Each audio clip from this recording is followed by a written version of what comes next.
Hey, Dan. Hey, Amy, how are you? I'm good, other than my video is not working. So I think I'm going to log out and try to log back in. I think it's my computer needs to reset. How convenient. I know. I'll be back, I think.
All right, Dan, I'm back now. Aaron said he can help with computers. He just hooked me up. Thank you all so much for joining us tonight. We'll be getting started in just a few moments.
We'll just give a few more minutes here for people to log on, and then we'll get started.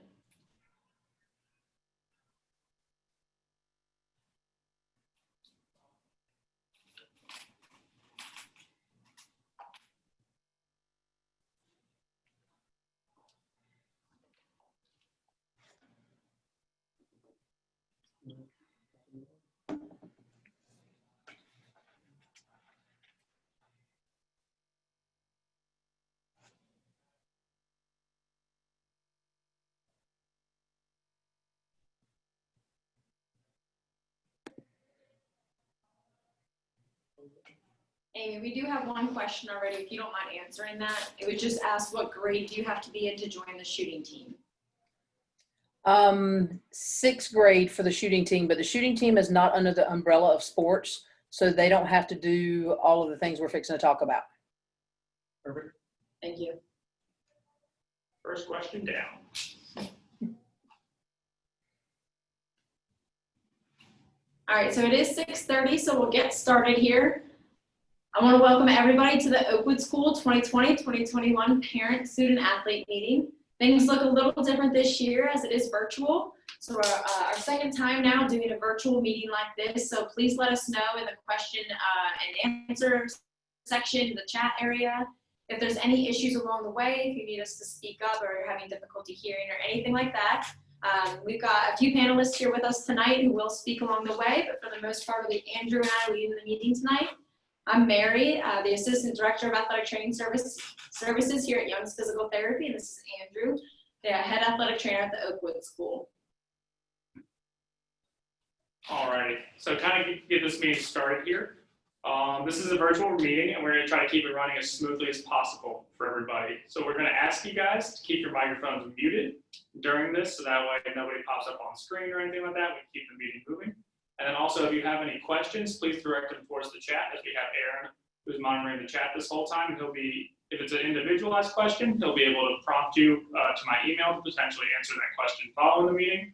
Or if it's a general question that the whole group wants to hear, then they'll ask us, and then we'll address the whole group as a whole. But again, if you have any specific individual questions or concerns, please contact myself at my email. It's directly below there. It's athletictrainer@theoakwoodschool.org. All right. And now we're pleased to have Dan Quinnell join us tonight, so I'm going to let him give a brief introduction and say a few words about the Oakwood School. Sure. Thank you, Andrew. Just wanted to welcome everybody to the start of the new, hopefully fall's athletic season. We had several teams begin their practices. I know today, some informal practices earlier, and having been on campus and had it be so quiet for so long, it's been really, really nice to see kids out there running around smiling and laughing, and we hope to see more of that. You know, I think this year more than ever, it's about the kids and just them being out there and having fun together. And we hope that everybody will keep that in mind. You know, every practice they have, every game they have this year, I feel is really just sort of a gift for all of us at this point. And we hope that we're able to get a season in and keep them out there having fun doing what they love. We've got a lot of people to thank, and I'm going to try to do that quickly so we can keep moving on. But I wanted to start by thanking all the families and the students for being a part of the Oakwood community and for putting your faith and trust in us. And it's great to, again, see the kids out there representing Oakwood. Wanted to thank the coaches for their dedication to their students, giving them a positive outlet in sports for them to direct their passions and just give them a sense of normalcy during what has certainly been a difficult time for the whole community, but our children in particular. I wanted to thank Young's Physical Therapy for their generous commitment to Oakwood throughout the years. We see Andrew and Mary there on the video, and I want to thank both of them, and Aaron behind the scenes, but everyone else out there as well, especially Kevin and Jennifer Youngs, who again are so generous with their time and with Young's Physical Therapy as a whole. Did want to thank Dr. Lutz and Dr. Urbanik as well, along with the entire staff at ECU Sports Medicine for all they do for our student athletes to try to keep them safe and well and out on the fields and courts and enjoying the sports that they love.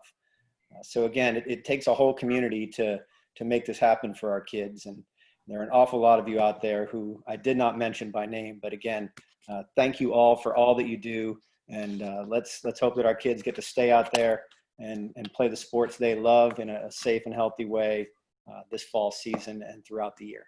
Thank you. All right. Thank you very much, Dan, for those words. That was certainly awesome. And we're going to go ahead and let Amy speak a little bit on just anything she has to say for the upcoming athletic season. All right. Hello, everybody. And Dan said a lot of the same things that I want to say. First of all, just thank you, everybody. We've surrounded ourselves by people that know more than we know through Young's and through ECU Sports Medicine. And they've helped us tremendously already. And we just thank you so much for doing this and helping us and guiding us in the right direction. It's very important for us to count our blessings, and the biggest blessing was today that we were able to start practice today. And our kids are on the courts, on the fields. Our coaches are working hard. The kids are loving it. And things are going to be different this year, but we're still going to make it the best we can possibly make it.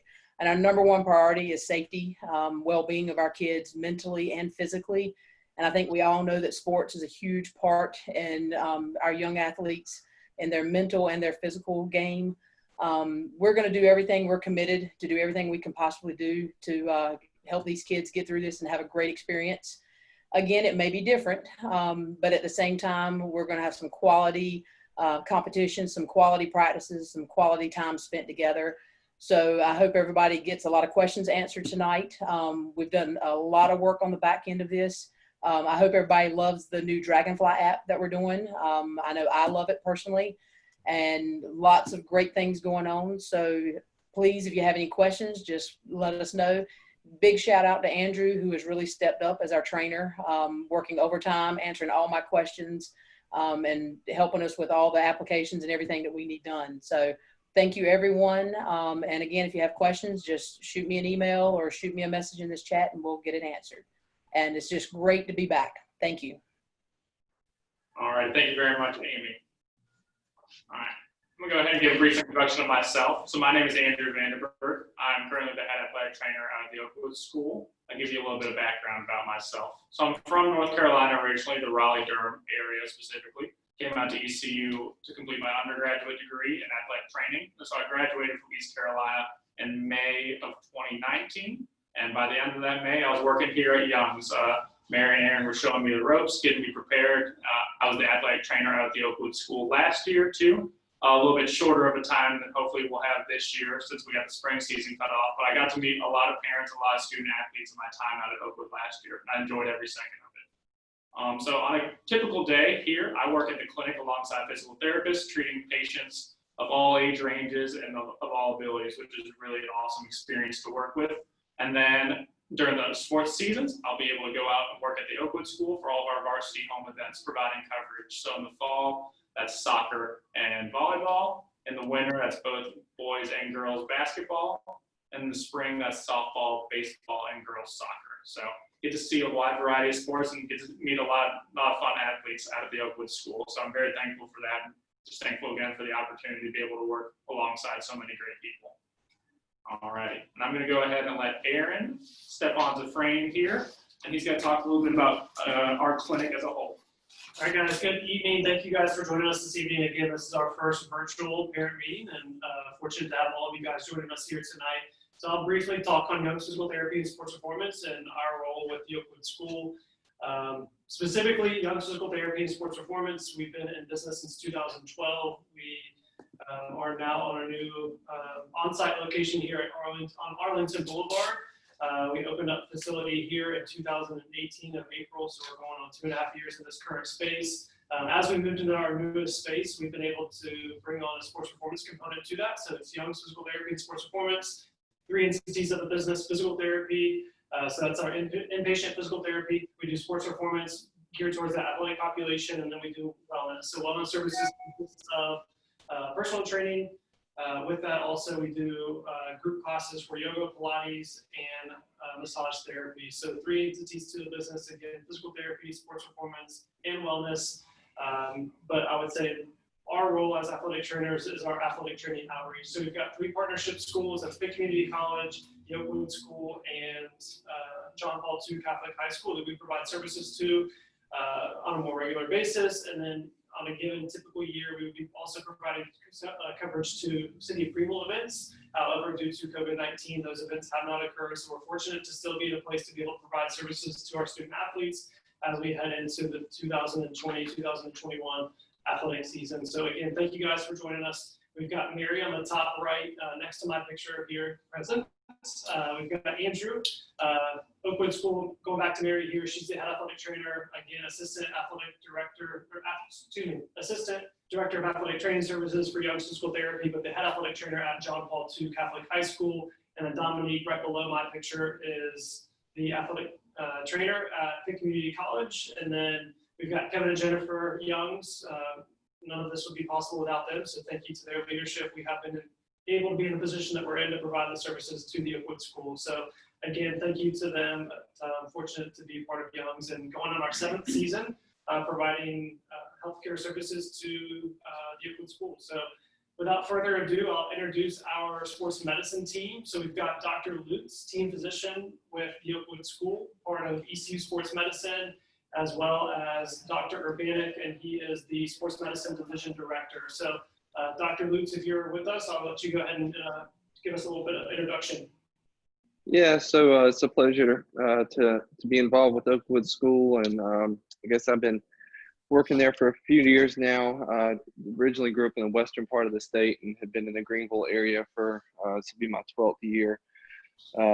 But really, we're just excited to work with Oakwood School, and if there's anything we can do to help along the way, obviously this year is a little bit of a different time, and we're kind of learning as we go with some of this. But if there's anything we can do, we're just here to help. We're trying to expedite care for those student athletes that need to be seen, especially during their season. Try to make that seamless as we can. So we're just here to try to help throughout the year. So feel free to reach out to us with any issues or concerns. Awesome, thank you. And then Dr. Urbanik, if you don't mind just stepping in to give a little introduction of yourself and then leading into our COVID-19 guidelines. Sure. So I'm Chris Urbanik. I'm one of Dr. Lutz's partners over at ECU Sports Medicine. Thanks to the kind words from Dan and Amy, I think one of the things that we're all really proud about is the relationship that we have with the school and with Young's Physical Therapy, and all of us kind of working together to ensure kind of the safety of all of our athletes. Certainly at ECU Sports Medicine, we have a lot that we can provide. We are sports medicine fellowship trained physicians. So we kind of have our focus on what the sports medicine, the sports athlete needs. And so we provide all sorts of services from concussion to physical exams. And we have a lot that's kind of in our office. So it's kind of one-stop shop, whether it's, EKG screening or point of care ultrasound. There's a lot of things that we can provide that you may not get from your pediatrician's office or your primary care provider. And so like Dr. Lutz said, we're happy to help, happy to provide however we can. And I think the big thing that really we've been spending a lot of our time working on is our COVID guidelines. And so I will kind of go over that briefly here. This is a very small amount of what our protocol is for COVID at this current time. I think the important thing to remember is that the guidelines are literally changing daily, and we're just going to do everything we can to stay on top of that and make sure we're keeping things as safe as possible. You can kind of read through this on your own, but the idea is that our student athletes and coaches will all get screening. There's all going to be, social distancing and masks and equipment that's kind of specific to the athlete. Obviously, cleanliness is important. We'll have kind of routine cleaning of all the surfaces. And we're going to be following whatever our local and state guidelines are for kind of sports participation. And so obviously we're kind of eager to get things rolling just as much as you are, but we want to do it kind of in a safe way. Awesome, thank you. And then I'll let Andrew kind of touch on a few changes that were made late last week with the policies and procedures going on.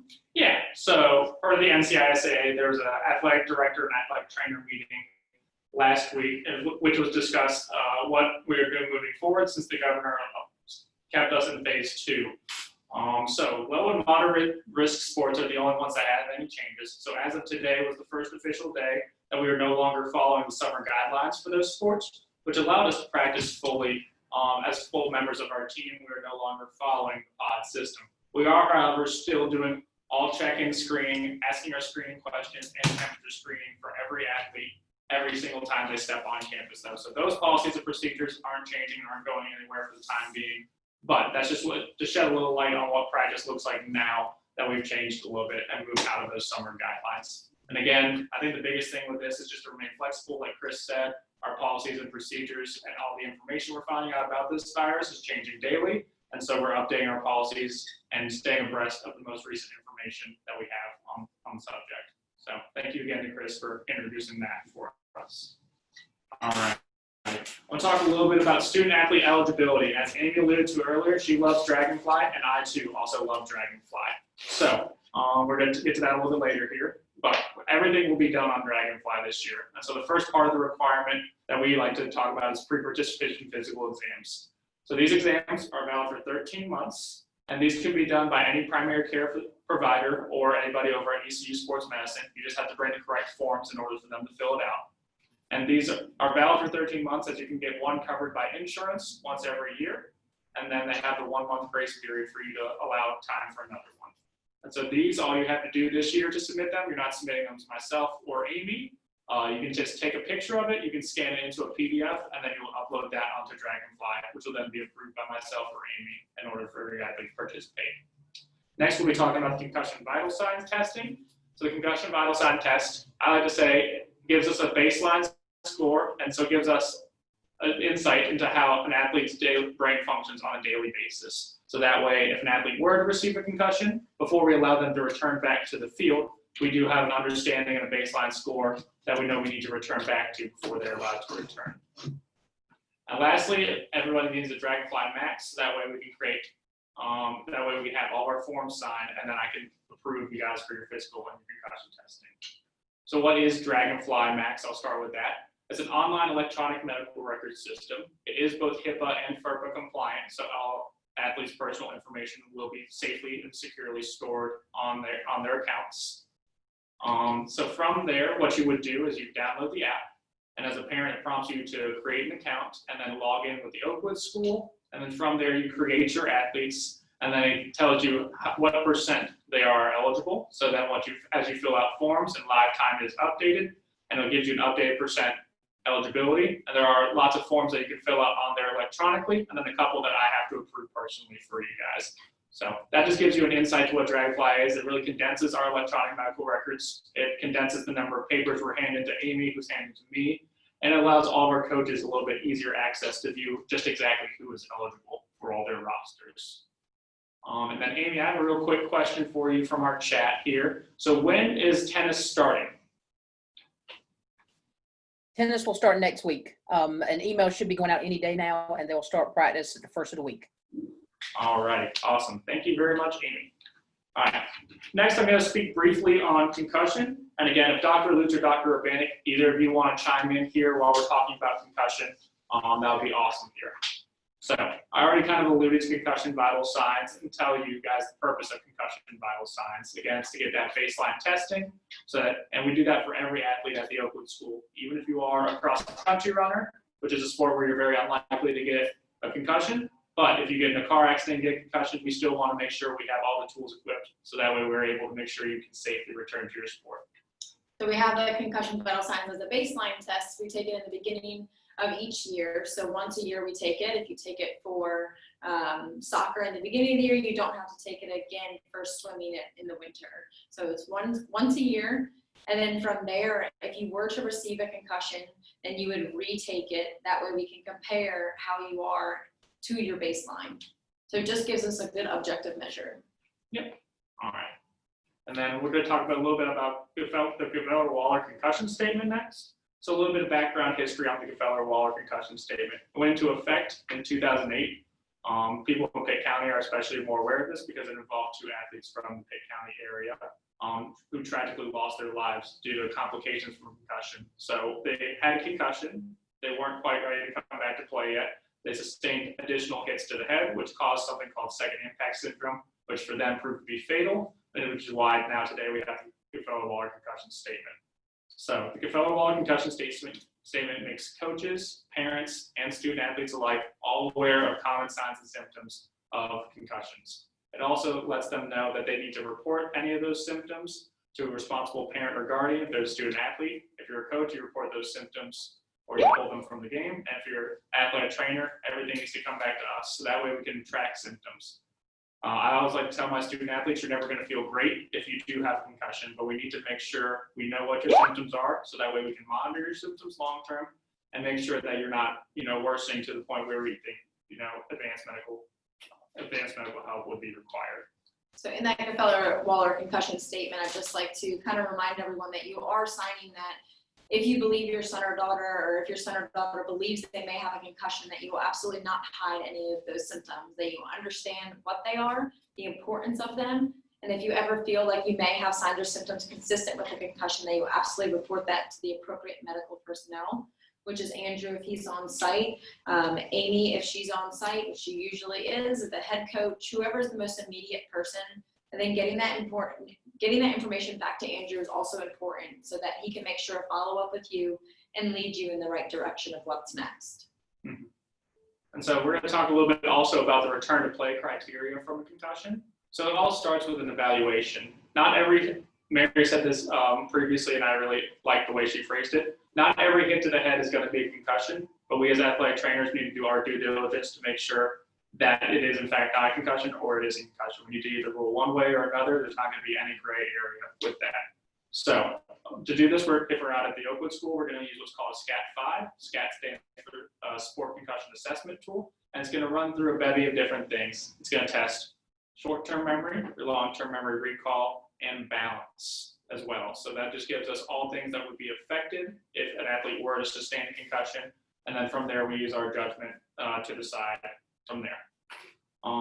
After that, we refer, if necessary, either to ECU Sports Medicine, since again, they are a little bit more well-versed in concussions than, say, a normal primary care provider. And then there's a graduated return to play from there, which starts with just cardio, slow introduction to non-contact practice activities, then a full contact practice. And then after that juncture, you would retake your concussion vital signs test. And if you're back up to baseline, you would have one additional return to play day before you're fully cleared to return to sport. So Dr. Lutsen-Urbanek, if you want to chime in on anything else about how maybe the concussion process works on your end or any other information. I would just add that the concussion vital signs, it's a great tool. Sometimes it does have its issues and challenges in terms of interpreting it. It's not always a perfect science. So in the event that an athlete's not back to their baseline test score, but they are feeling back to normal, those are good times for us to kind of see these patients in clinic and evaluate them and make sure, because there just are some unreliable aspects of that test that we have to consider. Definitely a good point. Thank you. All right. So next, I'm going to speak a little bit to hydration and why it's so important. I think all of you guys listening today know that it's been especially hot here in Eastern North Carolina this summer. So hydration is of the utmost importance. Hydration is the #1 preventer of heat illnesses. So heat illnesses can include anything from muscle cramps, the heat syncope, and then some more serious heat exhaustion, heat stroke, which is potentially life-threatening heat injury. So it all comes back really to hydration can be one of the biggest tools we can use to help prevent these heat illnesses. So every athlete should drink about half an ounce to an ounce of water per body weight per day, and that's just to maintain proper hydration status. That's not taking into account if they are an athlete, if they're going out for a 2.5-hour practice in the sun and it's hot and they're sweating like crazy. So I normally like to say about 100 ounces of water a day should just, be enough to keep you hydrated during the day. And then on top of that, with sports practices, you have to account for more additional fluid intake from there. It recommends per our guidelines here that we drink an extra 16 ounces of water before practice here, just so that way we're not going into practice with a hydration deficit. Because if you wait until you get into practice and you're thirsty to start trying to pound water, the damage is already done. It's already a little bit too late. You're playing catch up at that point rather than preparing yourself beforehand. About 4 to 6 gulps every 20 minutes a day while you're either in school if you have a water bottle or at home with a glass of water can really help you just maintain proper hydration. And then again, hydration after practice. about 16 ounces after practice, and then you normally want to try to replenish any weight that you've lost during practice. So an easy way to do that to think about is a 24-ounce Gatorade replaces about 1 pound of body weight. So a Gatorade and then a water about equal size can help you replenish close to 2 pounds of body weight, depending on how much weight you lose. Mary, any additional points you want to go over from there? Now, really the key point there is making sure that we're hydrating before the fact. You can't go to a 1.5, 2 hour long intense practice in the heat and expect to just drink during and after and feel your normal self. We need to make sure that we are hydrating days in advance. And I know Andrew said that, but that's really the key point here. I think so many times we think that we drink enough water, but really paying attention to how much water are you truly drinking. So I highly encourage all student athletes to have, right now we have to have personal water bottles, so it's a good time to pay attention to how much are you truly drinking, or how much is your student athlete truly drinking. So keeping that in mind, making sure that you're hydrating in the days leading up, and just consistently hydrating, bringing that water bottle around the classes as school begins, and then keeping that in mind. So we'll go into nutrition next. These past two slides, the hydration and nutrition, came from Novant Health from last year's NCIS AA Athletic Directors and Athletic Trainers conference. So Aaron and I attended that and really appreciated the information that we received. So that's the past two slides and the information we're sharing here. So this diagram here gives a good example of the foods that should be seen on the student athlete's plate. So just like nutrition, or just like hydration, nutrition is extremely important as well as we ramp up sports. So keeping in mind eating foods that fuel, such as whole grains, fruits, starchy vegetables, and beans. So that's that section there in the upper right corner. Including foods that prevent, such as fresh, natural, and whole fruits and veggies. Choosing foods that build, lean meats, fish, eggs, nuts, seeds, and beans. And then consuming foods that protect, such as olive oils, fish, flaxseed, avocado, olives, almonds, and walnuts. And then thinking that we're always trying to choose saturated versus unsaturated versus saturated.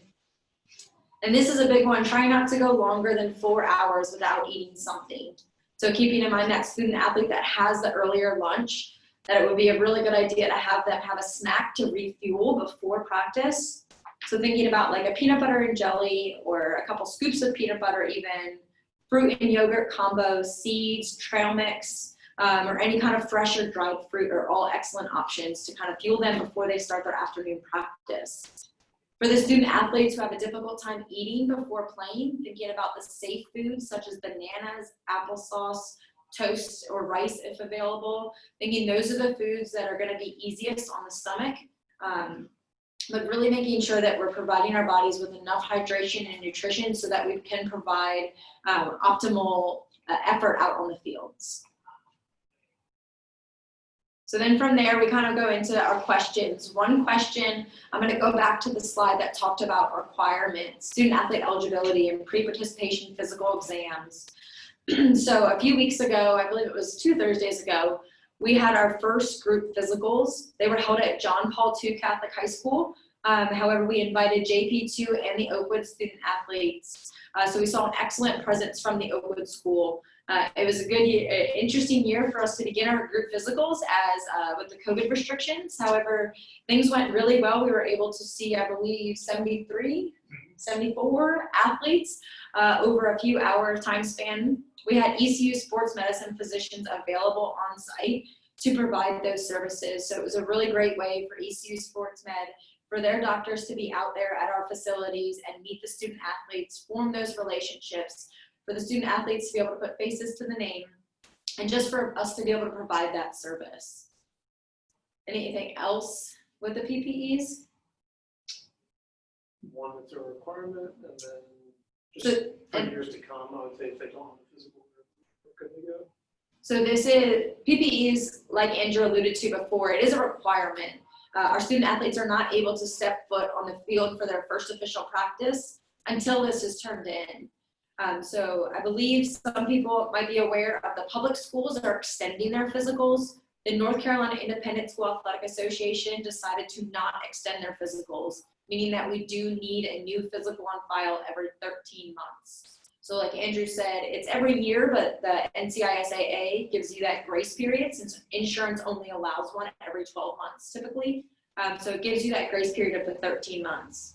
We absolutely plan on doing another group physicals in the future for next year. However, that was our only one for this year. You are able to schedule PPEs, like Andrew mentioned, with your primary care physicians, so with your pediatricians. However, if you'd like to schedule one with ECU Sports Medicine, you can absolutely call them. Their phone number is 252-744-4611, and we'll have that later written down so that you can copy that down if you need it. You can just call them and let them know that your child is a student athlete at the Oakwood school and that you're looking to get a physical done there.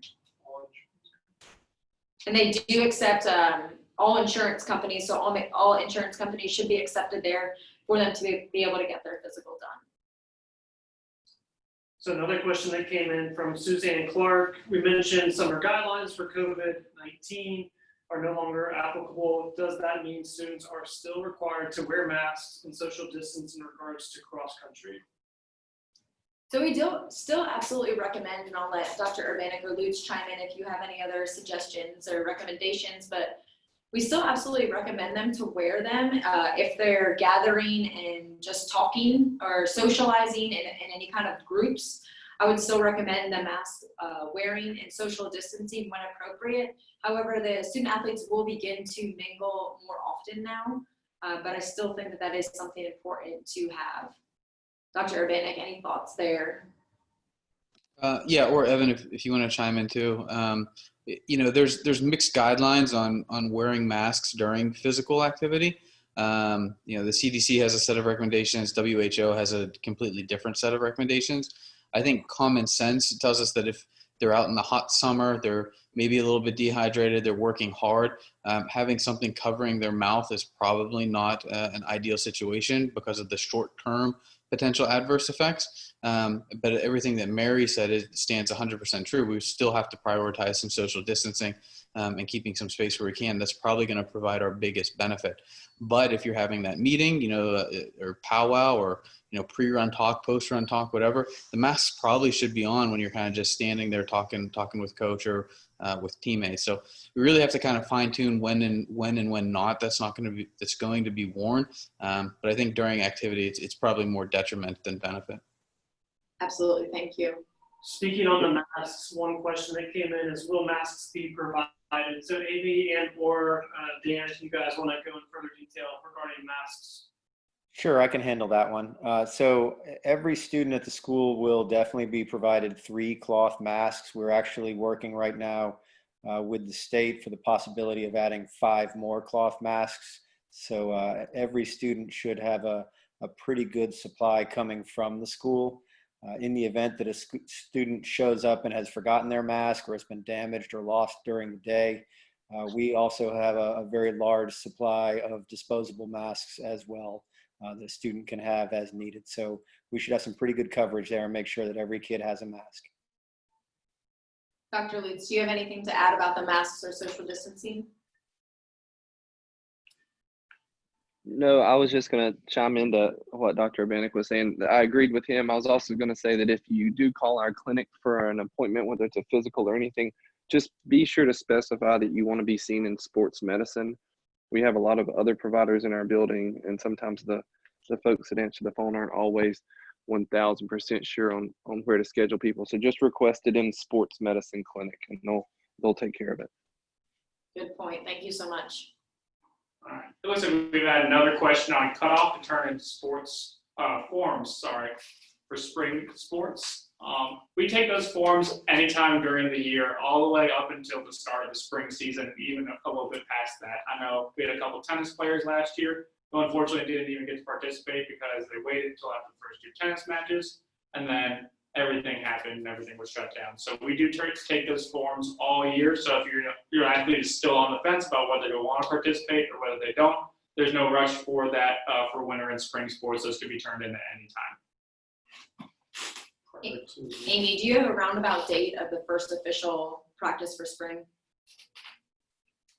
No, I wouldn't want to put a date out because everything's changing right now. Yeah. So Amy, just kind of going back to games in general, maybe following our meeting today with the CIC and just your meetings more recently with the North Carolina Independent School Athletic Association, maybe talk on what games look like for the fall.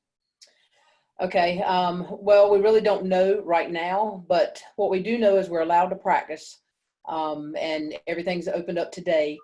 And then from there on September 8th, low risk sports can have games as of September 8th, as far as the state is concerned. We as a school will make a decision whether it's safe to host or travel at that time.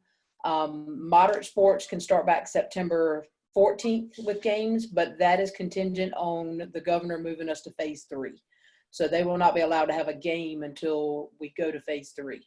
But that being said, our coaches are going to be very creative. We can do inter squad scrimmages. We can do inter team scrimmages. The tennis team may play the volleyball team in disc golf, or we may do something creative. So we have plans to be creative and keep the kids stimulated and working. It may just not be like we're used to. All right, and then just go back to clarify on a further point I made about turning in forms. All forms and physicals and concussion testing have to be done, and an athlete has to be fully approved before they can even practice, not just participate in competition for spring sports. So that's a big point of clarification.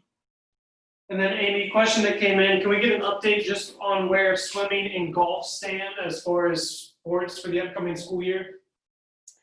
Well, as of right now, everything's a go. We just have to wait and see what phase we're in and what's happening. Swimming is listed as a low risk, and so is golf. So they're more like the low risk sports are more likely to be able to participate in games and matches. We just won't know until the time gets a little closer to what phase we're in. Perfect, thank you. So if anyone else has any further questions, please go ahead and message those in. I'll file those to the right individual as they come in. But while those last few questions come in, if we just want to go through the panelists with any kind of follow-up or wrap-up questions. All right, Dan, we'll start with you. Anything that you want to, any questions that you want to address here? Not that I see. Let's see. I'll scan through and see if there are any new ones. Or any other points to make based on what we've been discussing tonight. I don't think so. Again, I'm just happy to see the kids out there, and I hope that everybody does their part to stay safe and allow us to continue to have them out there doing something that they all love. Amy, any last points or words that you want to say? I'm just looking forward to getting everybody out to practice and seeing everyone, and just asked everybody to be patient and be kind when we're talking to the kids, and not let the kids hear that you're frustrated or that you're going to miss this and you're going to miss this. I'm really reiterating to the kids that, you know what, we're going to do everything we possibly can do. If you have any ideas, if you had any suggestions, please send those to me. I am open for suggestions. We're going to do everything in our power to make this a meaningful season for our kids. And unfortunately, a lot of questions can't be answered until the last minute, but we can plan. And so far, we've planned very well. And the kids seem to be super excited being on campus right now with practices. Our coaches are 100% dedicated. So just be patient with us and be kind to each other, and help the kids to understand that this is going to be okay. We're all going to get through this, and we're going to have a great time doing it. Thank you, Amy. If you don't mind also just clarifying what the North Carolina Independent School defined as low and moderate risk sports. Yes. Low risk sports are for the fall season is golf, girls golf, which we don't have, and cross country and tennis. And then moderate risk for us would be volleyball and soccer. So tennis and cross country can officially have matches as of September 8th. And then the moderate risk sports, September 14th, contingent on the phase 3. And then swimming, I believe, is low risk, and boys golf is low risk. And baseball and softball, I believe they're low risk also because they're outside. Perfect, thank you.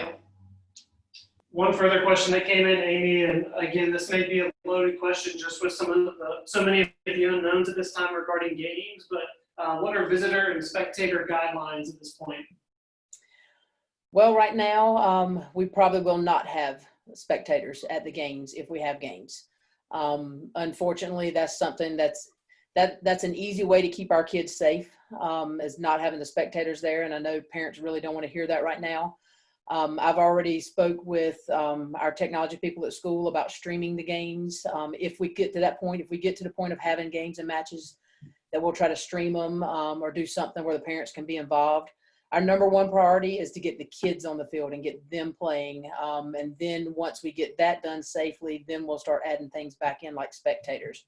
But for right now in the fall season, unfortunately, spectators will probably not be allowed to be at the games.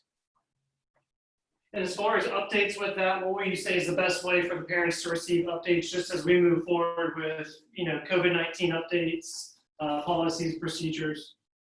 I will try my best to communicate any big communications that come out from the state or from the conference. I will send those out through a school email system, and then coaches will also be sending it out. Perfect, thank you. I've got 2 questions here, and I think we'll wrap it up. Any idea on how we'll transport to matches in the event we move forward with games, whether it's locally or within the state? Well, we have 3 buses right now. We are allowed to use the buses, but we have to do social distancing and mask. Dan and I will make a decision when it comes time to, when the state allows us to have games, then we'll make a decision whether we want to do that. And then the decision will be, how much do we want to travel?